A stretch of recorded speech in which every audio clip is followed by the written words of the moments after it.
تعالي بقى اعمل لهم الاكله دي خفيفه كده وطعمها لذيذ وما يتشبعش منها.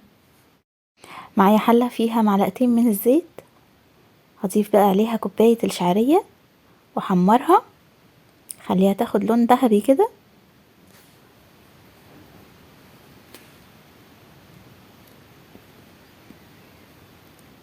بعد كده بقى اضيف عليها الميه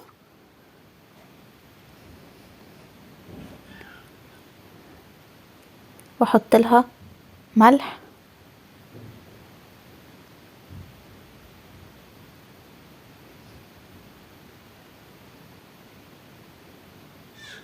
هنسويها زي ما بنسوي الرز كده. حطيت لها بقى الملح والنار عالية عليها لحد ما تتشرب، بعد كده ههدي عليها النار خالص واسيبها لحد ما تستوي.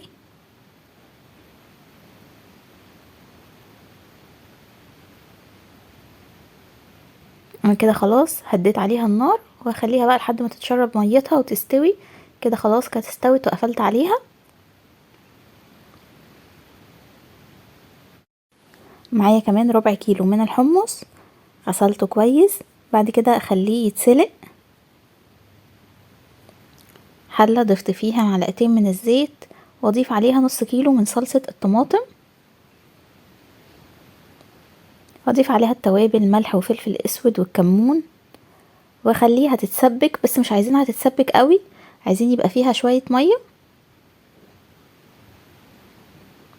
مش هنضيف عليها توابل كتير، هو ملح وفلفل اسود وكمون بس.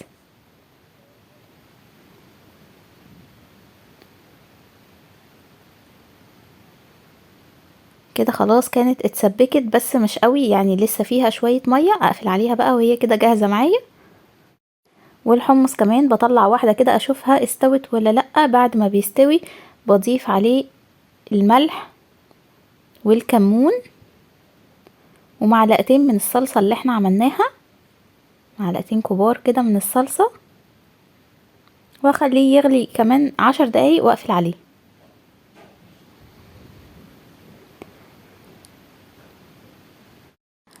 سبت بقى الحمص يغلي 10 دقايق كده مع الصلصة اللي احنا ضفناها والتوابل. بعد كده هقفل عليه. معايا حلة بقى فيها مية مغلية، هضيف فيها شوية من الزيت والملح.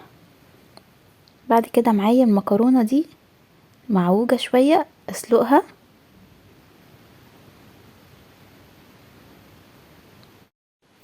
بعد بقى ما تتسلق احط الشعرية والمكرونة مع بعض واقلبهم.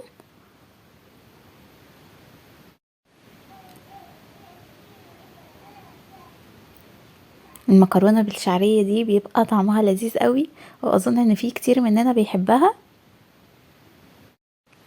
خفيفة كده وسريعة وطعمها لذيذ، وتغيير يعني عن طريقة الكشري العادي اللي احنا بنعمله.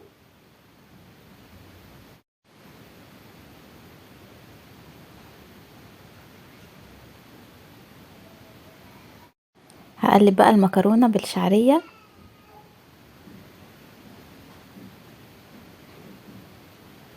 شكلها لذيذ جدا.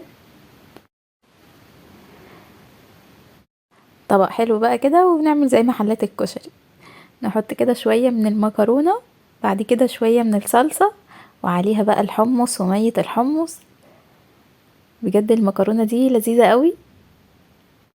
انا شخصيا يعني بحبها وخفيفة قوي، طعمها حلو.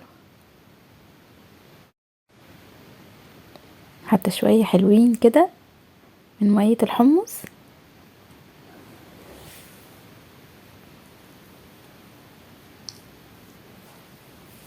أكلة خفيفة كده وسريعة وطعمها لذيذ.